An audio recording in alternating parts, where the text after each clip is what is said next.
Surgery के बाद पहली बार कैमरे के सामने आई दीपिका कक्कड़ हेल्थ अपडेट देते हुए हुई भावुक। कहा, आप सभी को दिल से थैंक यू।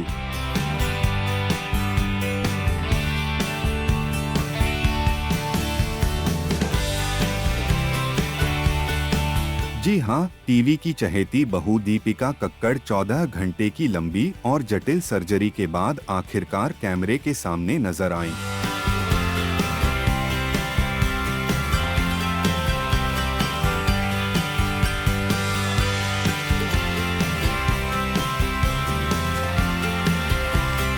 इस दौरान वह अपने बेटे रुहान और पूरे परिवार से अस्पताल में मुलाकात करती दिखीं।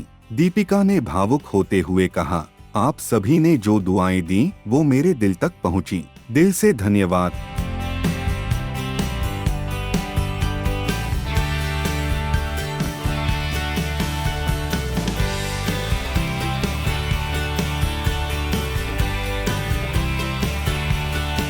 दरअसल सोमवार यानी 9 जून को शोएब इब्राहिम ने अपने लेटेस्ट व्लॉग में शेयर किया वो इमोशन लम्हा, जब दीपिका पहली बार कैमरे पर आईं और अपने फैंस से बोली, आप लोगों ने जो दुआएं दी हैं उन्होंने मुझे अंदर से ताकत दी है। दिल से सभी का थैंक यू किया।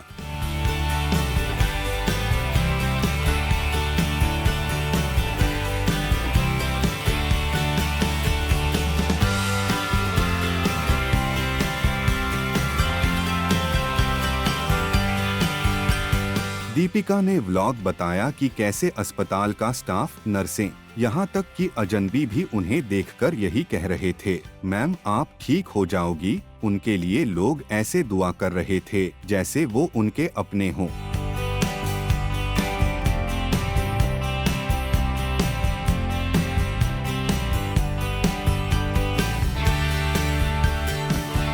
वही हाल ही में शोएब ने भी फैंस को तसल्ली दी थी और बताया था कि दीपिका की गॉल ब्लैडर और लिवर का कुछ हिस्सा निकालना पड़ा, लेकिन ट्यूमर पूरी तरह से हट गया है और घबराने की कोई जरूरत नहीं है।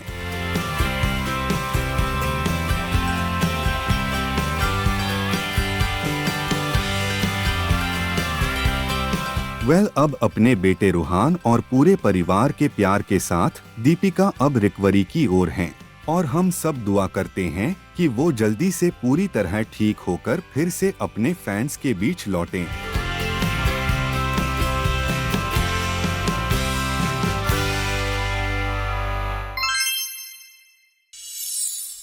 उन्हें याद था कि तू उनकी बहू है। तुमने तो तुम्हारी बेटी और तो और अम्मा ने भी इस बात को बहुत लगा। क्या चल रहा है? इस कामयाबी को हासिल करके आई थी इस घर में। वो तुम कर और तुम्हारी छोटी छोटी है।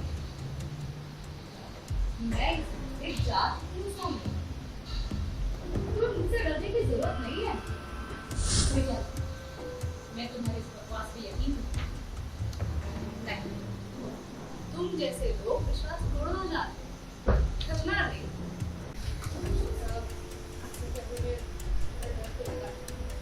लेकिन जब अमन ने वो साड़ी पहनी थी, पापा को कुछ याद आया था, इसलिए मेरी बेटी बहुत डर गई थी।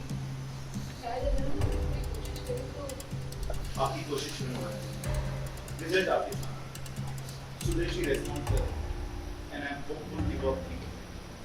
सीरियल मंगल लक्ष्मी में आया इमोशनल ट्विस्ट वाला ड्रामा, जहां जागी सुदेश जी की याददाश्त लौटने की उम्मीद, वहीं सौम्या और मंगल के बीच दिखा जबरदस्त तकरार। पापा ने मुझे अपनी बहू कहा, लेकिन मैं उनकी बहू नहीं गई। मैं खुद को इस घर की बेटी जरूर समझती हूँ। जी हाँ, सीरियल मंगल लक्ष्मी के आने वाले एपिसोड में दर्शकों को देखने मिलेगा कि कैसे डॉक्टर सुदेश जी को चेकअप के बाद बाहर जाते हैं और उनके पीछे मंगल और अदित भी जाते हैं। एटलीस्ट आप तो नहीं आते, मगर एक बात को ध्यान में रखना कि उनका सदमा बहुत गहरा है। आप उनके आसपास पॉजिटिव एनवायरनमेंट, उन्हें पुरानी खुशनुमा बातें बताइए जिससे उन्हें उनकी याद आ। डॉक्टर मंगल से कहते हैं, जो भी आपने किया है उससे इनकी याददाश्त पर असर हो रहा है। जैसे कल आपकी कोशिश मुझे याद आया कि मंगल जी ने ऐसे ही धीरे धीरे we will take one step at a time. यह सुनकर अदित हैरान रह जाता है। वहीं ये बात सौम्या भी दूर से सुन लेती है और परेशान हो उठती है। मंगल भावुक होकर डॉक्टर से पूछती है, क्या अब मैं और कोशिश करूं? डॉक्टर हौसला देते हैं, नहीं, असर हो रहा है, धीरे धीरे सही लेकिन हो रहा है। आप ये बात बताते हैं कि उनके आसपास का एकदम पॉजिटिव। इधर अदित अपने ही किए पर शर्मिंदा होता है और खुद को कोसने लगता है कि उसने मंगल को कितना कुछ सुना दिया था। डॉक्टर के जाते ही सौम्या आती है और मंगल पर ताना मारते हुए कहती है, तुम्हें तो इस घर से कोई मतलब ही नहीं था, फिर अब ये सब करने की क्या जरूरत है? उन्हें याद था कि तुम उनकी बहू हो। तुमने तो तुम्हारी कर दी और तो और अम्मा ने भी इस बात की मोहर लगा दी। क्या चल रहे हैं? तुम इस कामयाबी को हासिल करके आई थी इस घर में, वो तुम कर दी। इस पर मंगल शांत नहीं रहती। वो सौम्या को करारा जवाब देती है, ये कहते हुए कि तुम्हारा पति अदित हमेशा तुम्हारा ही रहेगा, लेकिन मैं अपने पापा को ठीक करना चाहती हूँ और मुझे पूरा यकीन है कि मेरी सासू माँ इस बार मेरे साथ हैं, क्योंकि वो सिर्फ मेरी सास नहीं, मेरी माँ भी हैं। सोच तुम्हारी छोटी है। मैं एक जात हूँ सामने। तुम्हें मुझसे डरने की जरूरत नहीं है। तुम्हें क्या लगता है? मैं तुम्हारे पास में यकीन करती हूँ। नहीं, तुम जैसे लोग विश्वास तोड़ना ना करना नहीं। आज मैं खुश हुई क्योंकि मेरी अम्मा ने मुझे पहले की तरह हक दिया। कितने महीनों बाद उन्होंने आज मुझसे प्यार से बात की। उनको मजबूत बनते हुए देखकर बहुत खुशी हुई मुझे। हाँ, लेकिन तुम मेरी खुशी समझ नहीं पाओगे।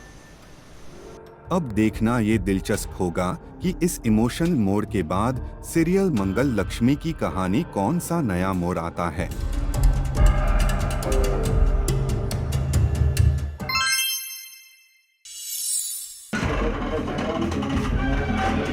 साइली, अगर तूने मेरी रिद्धि को कुछ भी किया ना तो मैं तुझे छोड़ूंगा नहीं, समझी? तो तुझे मौका दिया था और तू नहीं माना। अरे कभी कभी तो मुझे आप पर शक होता है कि रिद्धि, हाँ, रिद्धि की असली माँ है भी या नहीं। लो कंचन चोटवानी, ये धमकियां देना बंद कर और नौकर नहीं हूं मैं तुम्हारी कि जब चाहा हाथ उठा लिया। सीरियल जमाई नंबर 1 में अब तक आप देख चुके हैं कि कैसे साइली ने नील पर गंभीर आरोप लगाते हुए उसे पुलिस के हवाले कर दिया। कोर्ट में दोनों के बीच जबरदस्त बहस देखने को मिली, जहां नील ने साइली को चेतावनी देते हुए कहा, अगर तूने रिद्धि को कुछ भी किया ना तो मैं तुझे छोड़ूंगा नहीं। वहीं नील की मुलाकात होती है कंचन से, जहां वो गुस्से में होता है और कहता है, मुझे तो अब यकीन ही नहीं होता कि आप रिद्धि की असली माँ भी हैं या नहीं। अरे कभी कभी तो मुझे आप पर शक होता है कि रिद्धि, हाँ, रिद्धि की असली माँ है भी या नहीं। दूसरी तरफ रिद्धि और साइली के बीच भी कोर्ट रूम में दिखा तगड़ा टशन। हाय रिद्धि, बहुत अच्छी लग रही हो तुम, लेकिन अपने पति को जेल जाता हुआ देखने के लिए कुछ ज्यादा तैयार होकर नहीं आई हो तुम? मेरा फोन कहाँ है? कौन सा फोन? ओह हाँ, एक सेकंड। तुम कहीं इस फोन की तो बात नहीं कर रही? क्या ढूंढ रही हो तुम? अपने पति की बेगुनाही का सबूत?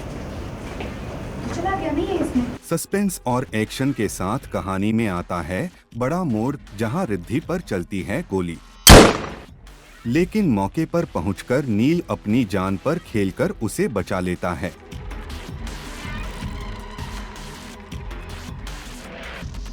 इसके बाद दोनों पुलिस स्टेशन के एक कमरे में छिप जाते हैं। वहां होता है एक इमोशन मोमेंट, जहां रिद्धि कहती है, मेरा मोबाइल गिर गया है, उसमें तुम्हारी बेगुनाही के सबूत थे। मुझे वो फोन चाहिए, उस फोन में तुम्हारी बेगुनाही का इकलौता सबूत है।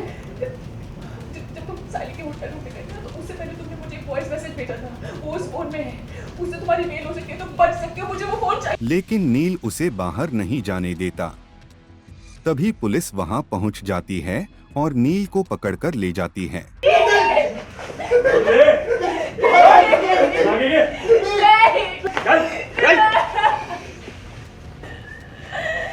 वहीं दूसरी ओर कंचन और सायली के बीच होता है बहस, जहां कंचन सायली को फटकारते हुए कहती है, तुम्हारी हिम्मत कैसी हुई मेरी बेटी पर गोली चलवाने की? अबे वो कंचन चोटवानी, ये धमकियां देना बंद कर दो। और नौकर नहीं हूं मैं तुम्हारी कि जब चाहा हाथ उठा लिया।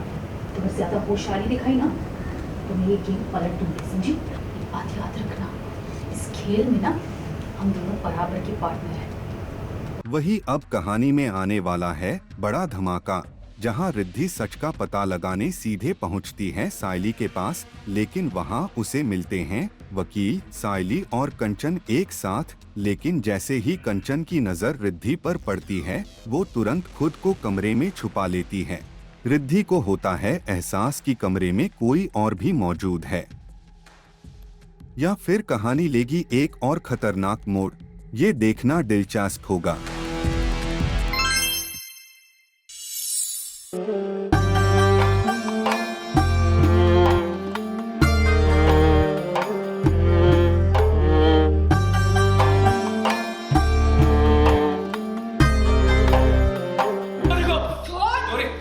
डोरी छोड़ दो। डोरी लटका दिया तुमने। डोरी।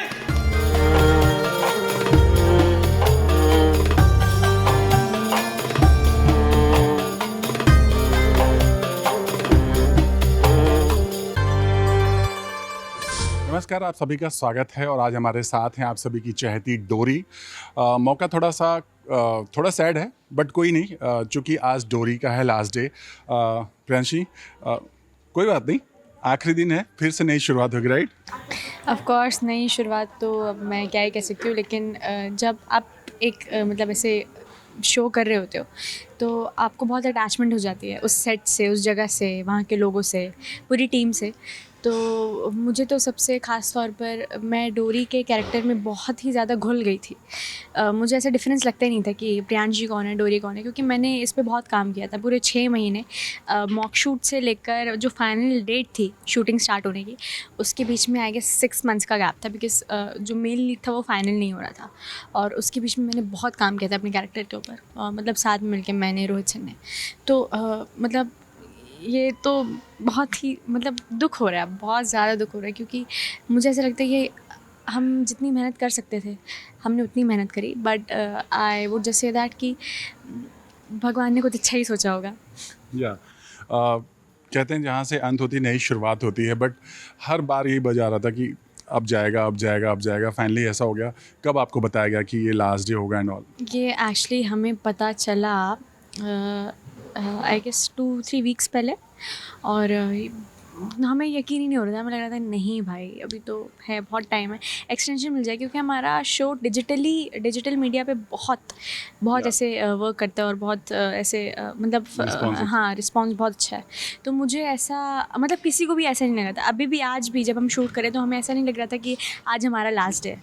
तो मेरे मन में एक ही क्वेश्चन था, यार क्यों हमारी मतलब जस्ट बिकॉज हमारा जो 11 बजे का जो वो था स्लॉट था, वो थोड़ा सा आई वुड से कि वो मतलब ऐसे एक्सपोजर के लिए अच्छा नहीं था टीवी ऑडियंस के लिए, but digitally our show was doing really well.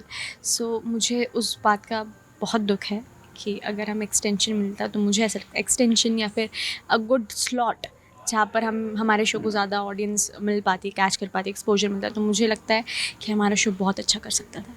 Okay, but जब कोई शो बहुत अच्छा करता है तो पूरा श्रेय जो है आर्टिस्ट के ऊपर जाता है, बट जब कभी इस तरह चीज़ें आती तो भी पूरा श्रेय आर्टिस्ट पे ही जाता है। इसे आप कैसे देखते हो, कैसे लेते हो आप?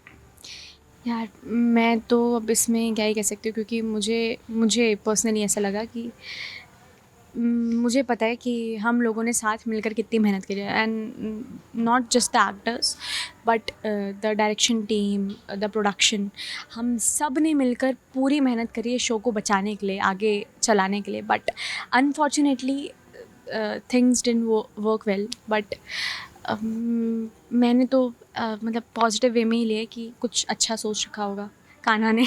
या बिल्कुल। क्या मिस करोगे आप मैं क्या मिस करूँगी, मैं क्या मिस नहीं करूँगी। अब मुझे डर इस बात का कि मैं कल सुबह उठूँगी तो वो जो एम्प्टीनेस जो होती है ना, जो शैलोनेस होती है, वो मुझे फ़ील होगी। मुझे फाइनली पता चलेगा कि भाई अब कॉल टाइम नहीं आएगा, अब डोरी नहीं है, अब प्रियांशी है। तो घर पे भी यार जब आपका एक प्रोजेक्ट ख़त्म होता है ना, तो वो एक फैमिली बन जाती है। आप जब घर पे अकेले उठते हो, अकेले रहने लगते हो, तो बहुत ही अजीब लगता है, बहुत ही ज़्यादा अजीब। अकेलापन महसूस होने लगता है एकदम से, बहुत आइसोलेशन फ़ील होती है, सफोकेशन फ़ील होती है। तो उस बात का मुझे बहुत डर है। बट कहीं ना कहीं फिर से नई शुरुआत होगी। बट जब इस तरह की कहानी शुरुआत हुई, बहुत ज़्यादा अच्छा रिस्पांस मिला। क्या लगता है, कई दफ़ा ऐसा होता है, कुछ एक्टर्स का ऐसा मानना है कि जब कहानी की शुरुआत होती है तो कहानी कुछ और होती है, बट ऑल ऑफ सडन कहानी बीच बीच में बदलने लगती है, शायद इस वजह से ऑडियंस कनेक्ट नहीं हो पाती। ऐसा हुआ इस शो में, कुछ ऐसा आपको लगता है? मतलब हमेशा हमारे राइटर्स ने तो जो भी किया है वो हमारे मतलब शो के अच्छे के लिए किया है। मुझे तो ऑलमोस्ट हमारे शो के सारे ही ट्रैक्स अच्छे लगे हैं, और ट्रैक से ज़्यादा जो एग्जीक्यूशन है, जो हमारा जो एग्जीक्यूशन पर्सपेक्टिव है, वो उसमें तो बहुत ही अच्छा था। जैसे भी राइटिंग होती थी या फिर कुछ भी होता था, हमारा शो जो डायरेक्शन टीम की एग्जीक्यूशन थी वो बहुत अच्छी थी। तो जब हम देखते थे ना तो उसमें इंटरेस्ट आता था। तो मुझे कभी ऐसे फील नहीं हुआ कि नहीं भाई डेली सोप जैसे मुझे कभी लगा ही नहीं, क्योंकि उसमें आप समझ रहे हो, रोम कॉम मान और डोरी का जो बॉन्ड है वो बहुत ऐसे फ्रेशनेस, जब मैं देखती थी ना, मैं खुद जब देखती थी तो मुझे बहुत मज़ा आता था, बहुत ज़्यादा। प्रियांशी, अब मान के साथ तो ऑन स्क्रीन केमिस्ट्री बहुत अच्छी थी, ऑफ स्क्रीन बहुत सारी बातें थी। आज कुछ कहना चाहोगे, क्योंकि कहते हैं ना कि गिले शिकवे सब दूर हो जाते हैं, क्या कहोगे आप? मतलब कई दफ़ा तो ये हुआ कि एक साथ बाइट नहीं होता या सब कुछ, बहुत सारी बातें थी। एक्चुअली मैं पर्सनली ऐसा फील करती हूँ। मैं ना बहुत ज़्यादा इंट्रोवर्ट हूँ, और मान भी मतलब बहुत ऐसे सोशली एक्टिव नहीं है।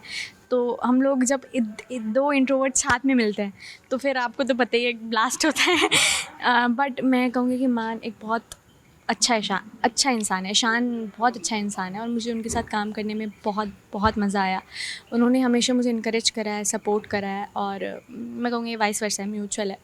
तो मैं आगे भी उनके साथ काम करना चाहूँगी, और मुझे ये जो एक्सपीरियंस था मुझे बहुत अच्छा लगा। मेरे पास ऐसे ना कोई फ़िल्टर नहीं है कि मैं बहुत एग्जैजरेट करके बता पाऊँ, बट आई वुड से कि आप लोग मेरे दोस्त हो, मेरे सपोर्टर्स हो, और आपकी एक चीज़ जो आप लोग बोलते हो वो बहुत मैटर करती है। और मैं हमेशा कोशिश करूँगी कि मैं अपना बेस्ट से बेस्ट वर्जन आप सबके सामने लेकर आ पाऊँ। And I love you guys. Thank you so much, all the very best. Thank you so much, thank you so much.